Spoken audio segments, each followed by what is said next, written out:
Hey guys, it's George with Firehouse Music, and today I thought I'd do a lesson in what to practice. And that's a complicated question because we all have different goals, and it makes it difficult because a practice routine is not necessarily homogenized unless you're like a brand new beginner. Um, if you have any, if you've been playing guitar for a couple of years, um, there are specific things that you should be practicing. But assuming that you've moved past, because the beginning is pretty linear, so then you should just be practicing whatever your instructor tells you.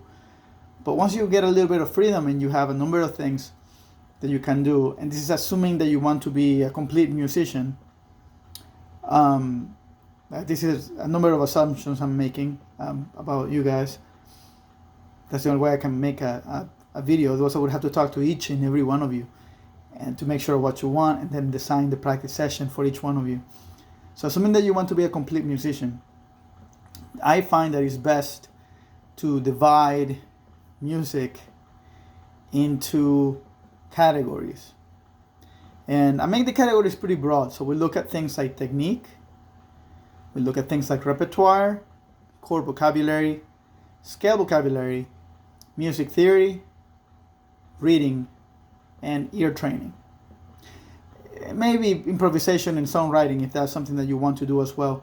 You can add those things there as well into your practice session. Now, if you say, like, okay, well, I'm gonna spend 1 hour in each one of those things. Well, now your whole day is gonna be spent practicing, and realistically, it's not available. That kind of time is not available to the average student. So how do you make it happen? How do you make your practice productive? Well, that's where what I was telling you guys before comes into play a little bit, and that is that you want to find exercises that check as many boxes as possible. So if you're learning a song and the song has a particularly intricate part, and if I had thought about this before, I probably would have prepared something to demonstrate, but I can't think of anything right now. Then you would spend time practicing, the song. That makes better sense. That being said, if you have, and I've done this often, if you find that there's a passage that's just impossible, and you keep practicing the same thing, and you hit that mental block, and you feel like you're stuck there forever. What breaks me away from that is I take the technique that's giving me a hard time and I make the exercise from hell. I make an exercise that's based on the thing that's giving me a hard time, and then I practice it until I'm blue in the face, and I end up with this long, complicated, not complicated in terms of technique, it's still the same technique, but in terms of like harmonic variety, because I get bored, so I try to find things that are appealing to my ear. And so then I end up playing something that's way more difficult than the thing that I was originally trying to practice. But as a result, I get better. And so that's one thing that you can do. So in terms of technique, what is technique? Technique is everything that would deal with the physical aspect of playing the guitar. It could be right hand technique. There's a number of right hand techniques. It could be left hand technique. And then you have issues of synchronization of the hands. Right? It could be your vibrato. It could be any one of those things. They all fit within the umbrella of technique. So you should be hitting that really every day. Technique, because that's the first thing that goes away when you're having practice. Is your technique is kind of rusty, so you have to get it back. So you should be hitting that every day. Then you have things like ear training. Ear training is another thing that you should be hitting any day. If you're a musician, you need to be able to hear. If you're not listening, how are you going to translate the ideas into music if you can't hear them? If you listen into your mind and you don't hear music, and that's a bad sign. That means that you're not doing enough listening. So you need to be doing active listening, of music. You can choose music that you enjoy. And even when you're practicing, if you're playing something simple like a scale or a chord, pay attention to what it sounds like. Every time I practice, whenever I play something, even something simple, let's say like let's look at a common technical problem, and then we'll find a solution, right? So a common problem that happens when people try to play chords, and I keep talking about chords, is that their fingers, and this is kind of a beginner problem, but their fingers are not in a good position. So because of this, they're slanting down. You end up muting all the strings. So pretty much everything that I played below my fourth string is muted, right? So how do we correct that? Well, we create a chord where everything is going in that direction, which is the chord that I'm playing right now. This is an A major 7 shape, that chord. But okay, you can sit there and play it. Guitar's out of tune. You can sit there and play it, and it be just a physical thing that you do. But you can also listen to it and pay attention to the quality of that chord, and get some enjoyment out of it. And the next time you hear that chord in the context of a piece, you're gonna know, like, that's a major 7 chord. I know, because it sounds like that one chord that I practice. And then if you play it in multiple places, then your ear grows with you. So you don't have to necessarily spend some dedicated time to train your ears, even though it's definitely beneficial. But even if you don't have the time, no problem. You can do it while you're practicing other things. Pay attention to what you're playing. That's why I'm not a fan of like playing while watching TV or watching movies or stuff like that. I think you should take as much mileage of the little practice time that you have as you can. Now, if that means that you're getting extra time because, for whatever reason you're forced to watch TV, and you sit down with the guitar and you're getting an extra, 30, 45 minutes of practice, then great, then do that. That's fine. But if you're practicing and then you're watching TV, then you're missing out on the listening aspect of it, right? So that's technique and ear training. Repertoire should be self-explanatory. This is when we're talking about learning songs, right? It's I don't see that very much anymore, but in the 90s and early 2000s, I saw this a lot. We get so hung up, and students would get so hung up on developing technique on the guitar that they would forget that the reason why they started playing the guitar was to play music. So then you get caught up on the technique and the getting faster and faster. If speed is like all yours, and then all you know is all these crazy exercises, and you don't know any music. So that is something that you need to watch out for. Again, I don't think it's prevalent now. If anything else, people should practice more technique now, because I think now the reverse is happening. Everybody's kind of focused on learning songs and just ignoring the technical aspect of the guitar. So the level of playing is suffering a bit. Not across the board, but I think in general, among the general population, there's still some fantastic guitar players out there.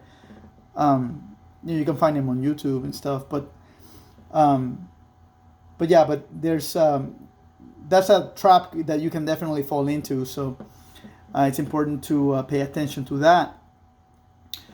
And then chord vocabulary and scale vocabulary, those are things that that's the material that you should be learning, and you should be doing that. Oh yeah, and as far as frequency in terms of song, I think if you're learning about a song a week, that's a pretty good frequency to develop some kind of a set. And now the important thing to understand here is there are some songs that you can learn in 10 minutes, 5 minutes. There are other songs that can take you months, even years, So so kind of take that with a grain of salt. Don't be like, oh, well, I'm trying to learn these like really complicated, 2-part invention, 3-part invention by Bach, and I didn't get it down in a week. Well, that's probably okay. If you're trying to play, like a Bob Dylan song, no offense to Bob Dylan, his songs are great, but they're fairly simple. Then sure, you can probably tackle that in a week.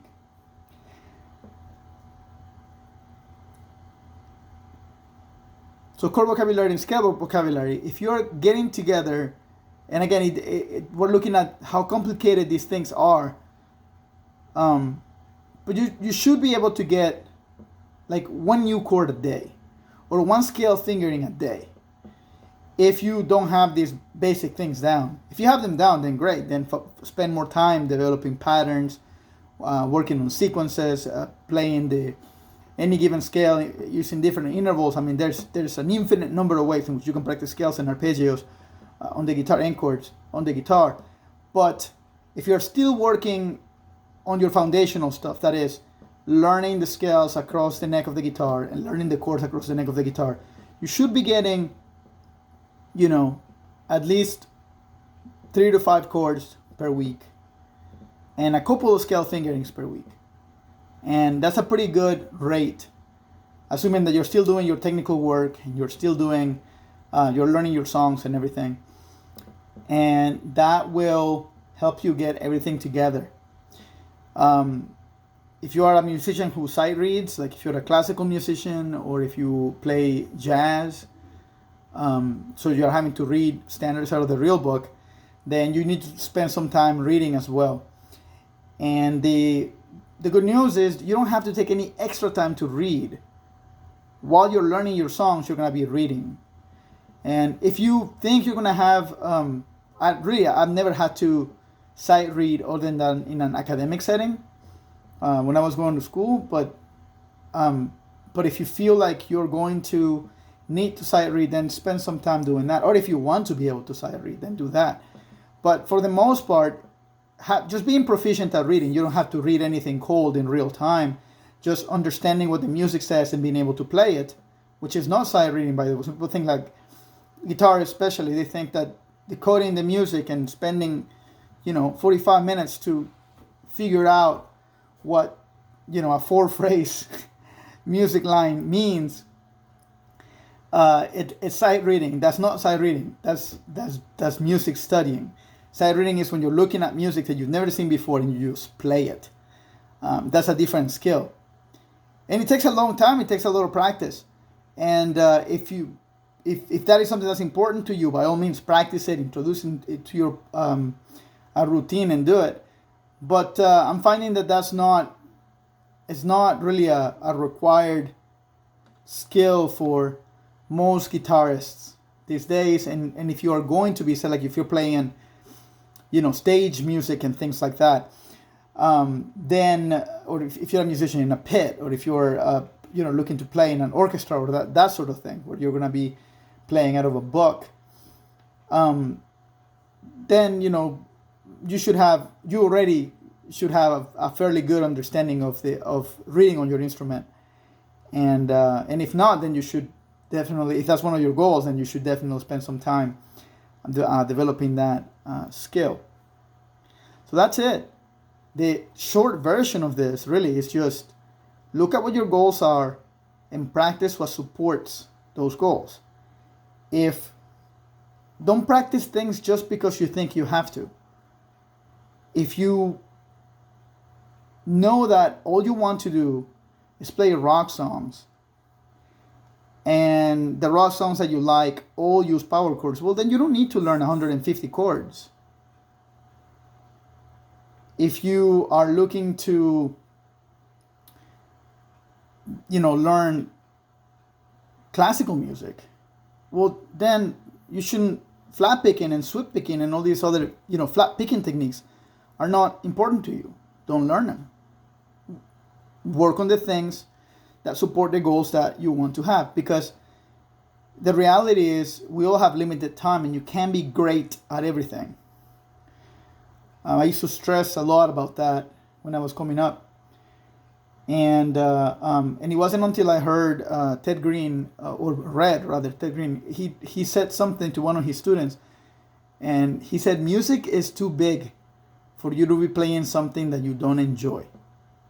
And that really hit home with me. So then I made it a point of only playing things that I enjoyed. And I became a much happier musician as a result. Anyway, this has been kind of a long rant. I hope you got something good out of this. And if not, well, just let me know in the comments and I'll try to do better next time. This is a long one because I only got to do one video this week because it's been crazy busy. We're getting up to open. I'm excited about that. See everybody in person again. I'll still be posting videos as much as I can, as frequently as I can. And if you guys want to continue doing the videos, the lessons online, we can absolutely do that. And I hope you got something out of this, and I will see you next time.